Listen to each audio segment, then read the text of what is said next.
大家好，我是丽姐，欢迎大家来听情感故事。接下来我将用当事人第一人称视角讲述整个故事。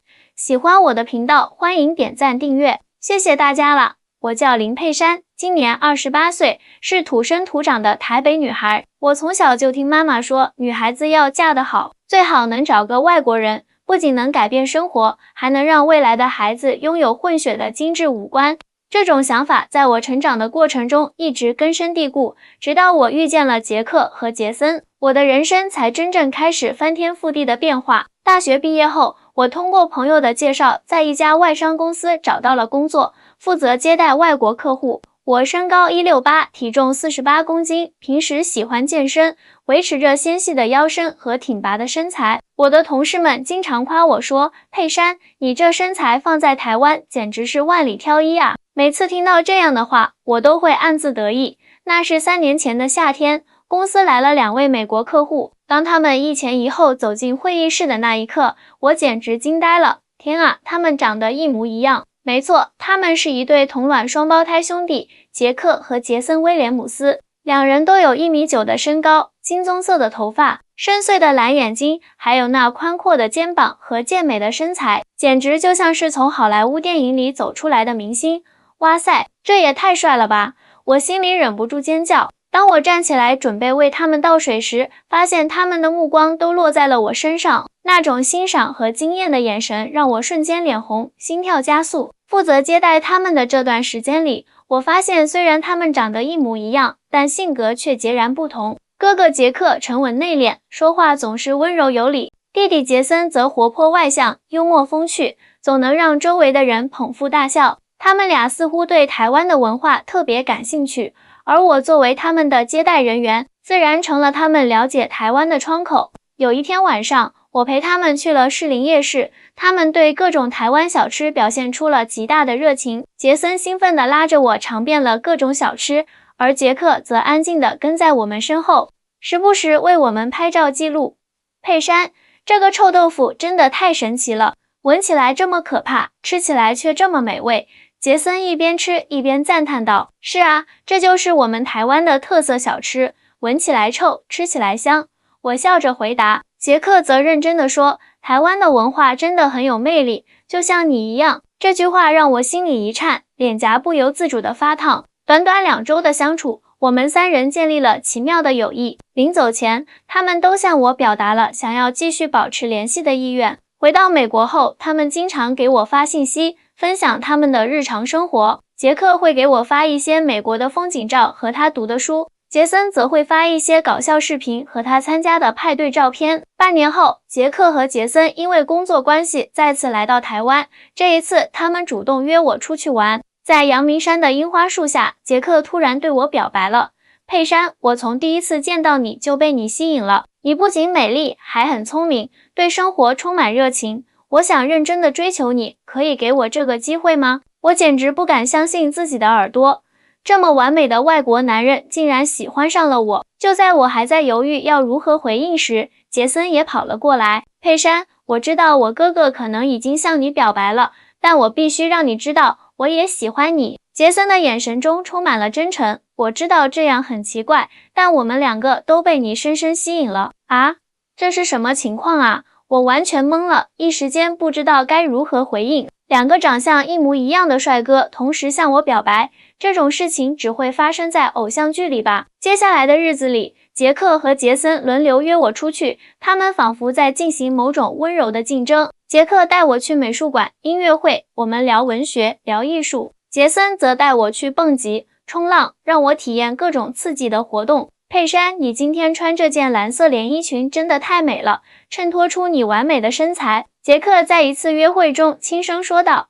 哈哈，我的哥哥说话总是这么文艺，但他说的没错，你真的很美。杰森则更加直接，特别是你那双明亮的眼睛，每次看着我的时候，我都感觉心跳加速。我被他们的热情所感动，也被他们的真诚所打动，但我始终无法做出选择，因为他们都有着独特的魅力。这种纠结的状态持续了几个月，直到有一天，他们约我在一家高级餐厅见面。佩珊，我们知道这个请求可能会让你感到震惊。杰克认真地看着我，但我和杰森讨论了很久，我们都真心喜欢你，不想放弃。所以我们想到了一个可能听起来很疯狂的提议。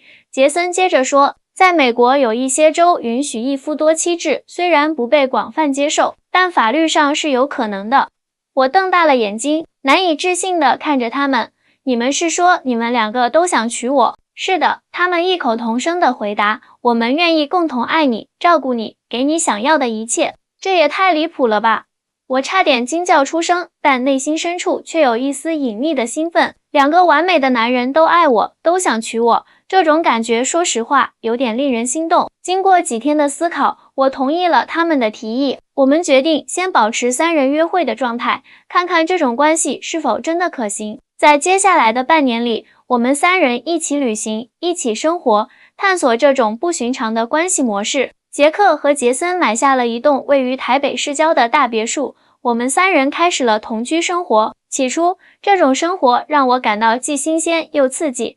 早上醒来，有时是杰克为我准备早餐，有时是杰森带我去晨跑。白天我们各自工作，晚上3人一起吃饭、看电影，分享一天的经历。但随着时间的推移，问题也逐渐显现。最大的问题是，我发现自己无法平等地对待他们两个。有时我更喜欢和温柔体贴的杰克在一起，有时又被杰森的幽默和活力所吸引。这种情感上的摇摆不定让我感到内疚和困惑。一天晚上，我们3人坐在客厅里，气氛有些凝重。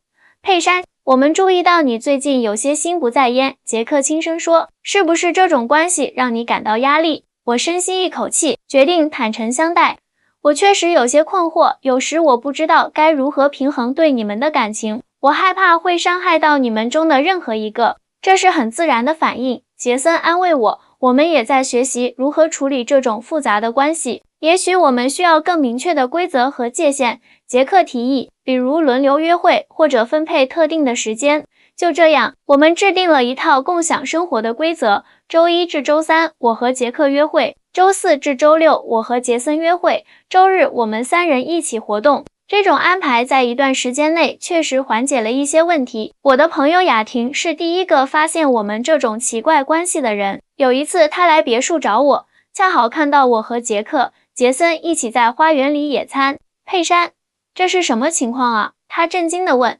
你同时交往2个长得一样的男人。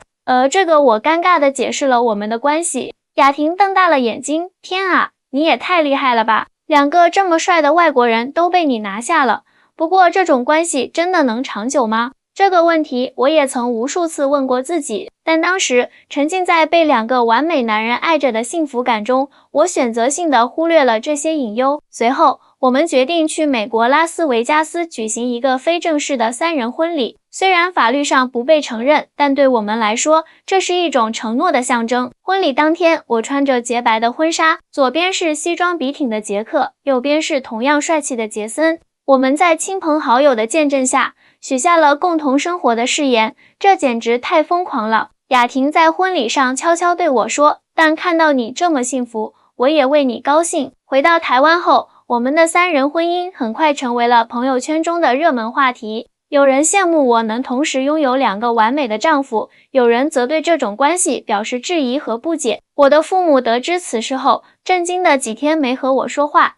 佩珊啊，这种事情在我们台湾社会是不被接受的。妈妈哭着说，你这是要被人戳脊梁骨的啊！妈，现在是新时代了，每个人都有追求自己幸福的权利。我坚定地回应，我爱他们2个，他们也都爱我。爸爸叹了口气，希望你不会后悔这个决定，生活继续。我们3人的关系看似稳定，但内心的矛盾和社会的压力却在不断积累。杰克开始在台湾一家跨国公司工作，杰森则经常需要回美国处理家族生意。2地分居让我们的关系变得更加复杂。有一次，杰森出差回来后，发现我和杰克之间的感情明显比以前更亲密了。他没有表现出不满，但我能感觉到他的失落和嫉妒。佩珊，你和杰克最近好像很投缘啊。杰森试图用轻松的语气问我，我们只是一起看了几部电影而已。我有些心虚地回答，你不在的时候，我们总要找些事情做啊。我懂杰森勉强笑了笑，但眼中的失落却怎么也掩饰不住。随着时间的推移，这种不平衡的感情越来越明显。我发现自己更依赖杰克的陪伴，而和杰森在一起时，则常常心不在焉。杰森察觉到了这一点，开始变得沉默寡言，不再像以前那样活泼开朗。杰森，你最近怎么了？有一天晚上，我关切地问他。没什么，只是工作有点累，他敷衍地回答。但我知道不仅仅是这样。这种尴尬的气氛持续了几个月，直到有一天，事情彻底爆发了。那天晚上，我们三人一起吃晚饭，气氛异常沉闷。突然，杰森放下刀叉，直视着我和杰克。我无法再继续这样下去了，他的声音有些颤抖。我看得出来，你们两个之间有更特别的感情。佩珊，你更爱杰克，这一点连你自己可能都没意识到。什么？不是这样的。我急忙否认，但内心深处我知道他说的是事实。杰森，我们是不是应该冷静地谈一谈？杰克试图安抚局势，还有什么好谈的？杰森苦笑着站起来，我们三个人的关系从一开始就是个错误，你们两个更适合在一起，我只是个多余的人。说完，他转身上楼，不一会儿就拖着行李箱下来了。杰森，你要去哪里？我紧张地问。回美国，他简短地回答。我需要一些时间和空间重新思考我的人生。看着杰森离去的背影，我感到一阵撕心裂肺的痛苦。我想挽留他，但又不知道该说什么，因为我确实更爱杰克。这种偏爱让我们三人的关系失去了平衡。杰森离开后，我和杰克的生活表面上恢复了平静，我们就像普通的夫妻一样生活，但杰森的缺席却像一个巨大的阴影笼罩着我们。杰克经常提起他的弟弟，我能看出他非常想念杰森，而我则被深深的内疚所折磨。3个月后，杰森突然打来电话，说他要回台湾处理一些事情。当他再次出现在我们面前时，我几乎认不出他了。曾经阳光开朗的他，现在看起来苍白憔悴，眼神中充满了痛苦和复杂。杰森，你怎么了？我忍不住上前想拥抱他，但他微微后退，避开了我的接触。我很好，只是回来处理一些事情。他的语气冷淡，与从前判若两人。那天晚餐的气氛异常尴尬，我们三人像陌生人一样坐在餐桌旁，谁都不知道该说什么。杰森告诉我们，他准备在台湾待1周，主要是来处理一些工作上的事情。你可以住在这里，杰克真诚地说，毕竟这里也是你的家。杰森摇了摇头，不了，我已经在酒店订好了房间。看着曾经亲密无间的兄弟，如今形同陌路，我的心揪成一团。这一切都是因为我无法平等地爱他们2个。杰森离开后，我忍不住崩溃大哭。杰克抱着我，轻轻抚摸我的头发，别自责，这不是你的错，感情是无法强求的。但我伤害了杰森，我哽咽着说，看到他现在这个样子，我恨不得从来没有遇见过你们。杰克沉默了一会儿，然后说，也许我们应该和杰森好好谈一谈，彻底解决这个问题。第2天，杰克约杰森出来见面。令我们意外的是，杰森竟然答应了。我们在一家安静的咖啡厅里见面，杰森一个人坐在角落里，看起来比昨天还要疲惫。杰森，我小心翼翼地开口，我们真的很担心你，不用担心我。他淡淡的回答，我只是来告诉你们一个消息。什么消息？杰克紧张地问。杰森深吸一口气，我要结婚了。什么？我和杰克异口同声的惊呼。他是我在美国认识的台湾人，在纽约工作。杰森的脸上终于露出一丝笑容，他很善良，也很理解我。我感到一阵眩晕，不知道该为杰森感到高兴还是难过。一方面，我希望他能找到真正的幸福；另一方面，想到他将和另一个女人结婚，我心里却涌起一股无法言喻的失落。那太好了，我勉强挤出一个微笑，祝福你，谢谢。杰森点点头，婚礼定在下个月，在美国举行，我希望你们能来参加。听到杰森的邀请，我和杰克都愣住了。杰森看着我们的表情，苦笑了一下。我知道这听起来很奇怪，但是毕竟我们曾经那么亲密，我希望得到你们的祝福。我们一定会去的。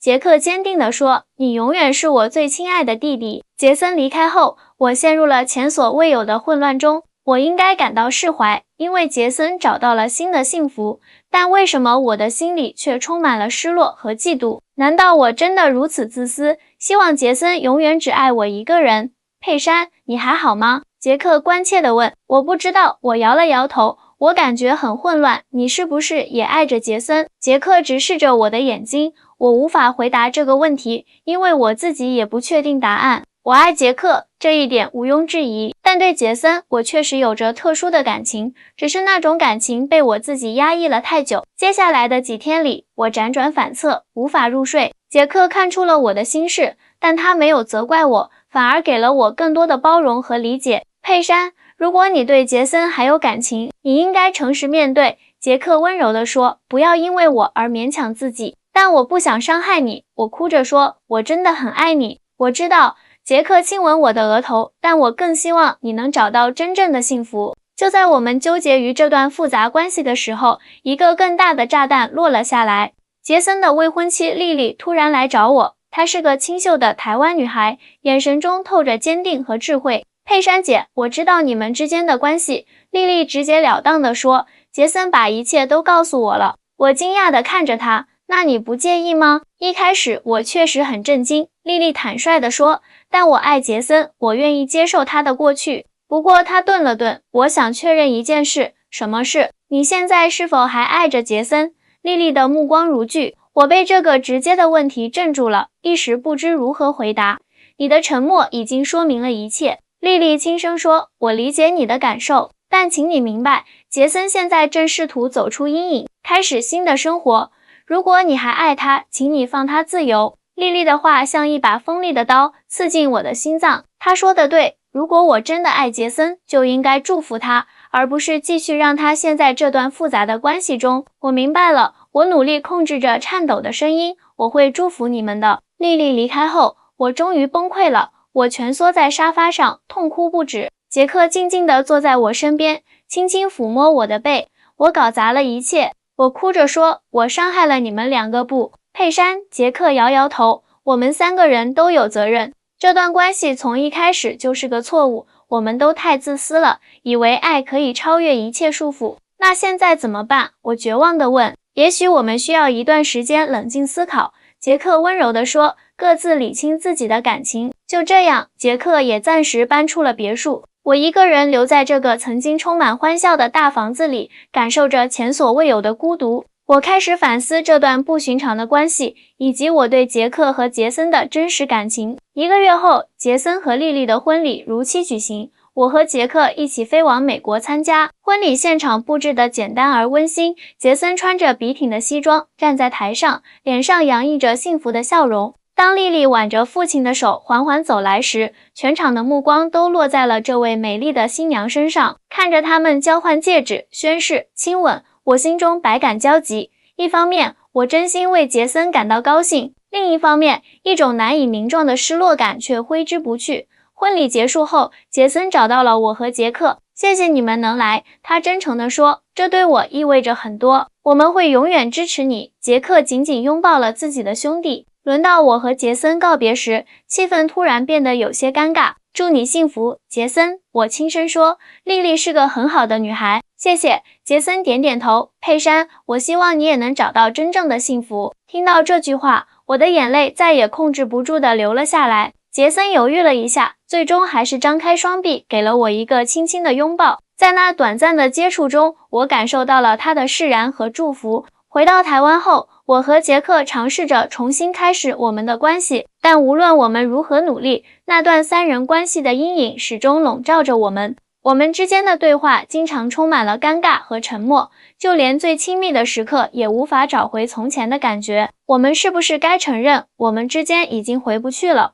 有一天晚上，杰克突然说，我沉默了很久，最终点了点头。也许我们都需要一个全新的开始。就这样，我和杰克和平分手了。他决定回美国发展，而我则留在台湾，重新思考自己的人生。分手后的1年里，我尝试着和其他人约会，但总是无法投入真感情。每当看到一对双胞胎走过，我的心就会不由自主地颤抖。我知道，我永远无法忘记杰克和杰森，以及那段疯狂而短暂的3人关系。2年后的一天，我在社交媒体上看到杰森和莉莉生了一个可爱的混血小女孩，他们看起来幸福美满。杰克则专注于事业，成为了一家跨国公司的高管，而我仍然一个人生活在台北，偶尔会梦见那个有着2个丈夫的荒唐岁月。佩珊，你最近好吗？某天，雅婷约我出来喝咖啡，还好，我勉强笑了笑，工作很忙。你知道吗？杰克最近好像又回到台湾了，雅婷小心翼翼地说，我在公司的一个活动上见到他了。听到杰克的名字，我的心跳加速，他还好吗？看起来不错，雅婷观察着我的表情，他问起过你，是吗？我低下头，不让雅婷看到我眼中的波动。佩珊，你还爱着他们，对吗？雅婷温柔地问。我没有回答，但眼泪已经说明了一切。人生有时候就是这么奇妙。雅婷叹了口气，我们以为能够掌控一切，但往往事与愿违。我最大的错误就是贪心。我苦笑着说，我以为我可以同时拥有2个完美的男人。结果3个人都受伤了，但至少你勇敢地尝试过。雅婷安慰我，不是每个人都有勇气追求自己想要的生活。回家的路上，我不断思考雅婷的话。是啊，我至少尝试过，虽然结局并不完美，但那段经历确实让我更加了解自己，了解爱情的真谛。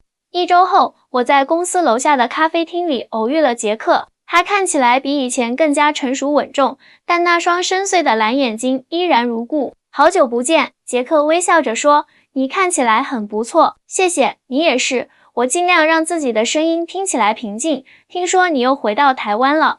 是啊，公司派我来负责亚太区的业务。杰克解释道，我会在台北待上一段时间。我们聊了很多关于工作、生活，还有各自的近况。杰克告诉我，杰森和莉莉的女儿已经会走路了，他作为叔叔非常宠爱这个小侄女，你知道吗？杰克突然说，有时候我会想，如果当初我们没有提出那个疯狂的建议，一切会不会不一样？我也常常这么想，我坦诚地说，但过去的事情已经无法改变了。是啊，杰克叹了口气，但至少我们都从中学到了宝贵的教训。分别时，杰克给了我一个轻轻的拥抱，保重，佩珊。你也是，我微笑着回应，看着杰克离去的背影，我知道我们之间不会再有什么了。那段奇特的3人关系已经成为了过去，留下的只有珍贵的记忆和永远的遗憾。如今我已经31岁了，依然单身。有时候我会想起那段疯狂的岁月，想起杰克和杰森，想起我们一起度过的时光。我不再为此感到痛苦，而是将它视为人生中的一段特殊经历，一个关于爱、贪婪与失去的教训。也许有一天我会遇到真正适合我的人，也许我会一直一个人生活下去。无论如何，我已经学会了接受自己的选择，承担自己的责任，珍惜生活给予的每一个教训。爱情从来不是游戏，它需要真诚、尊重和理解。当我们试图打破常规，挑战传统时，我们必须做好承受一切后果的准备。我的故事就是一个血淋淋的例子。哎呀，大家觉得这个故事怎么样？是不是超级魔幻？但现实生活中确实有这样的例子。当我们面对感情时，一定要记住一点，贪心不得好下场。如果你们喜欢这个故事，别忘了点赞、订阅我的频道哦。下次见。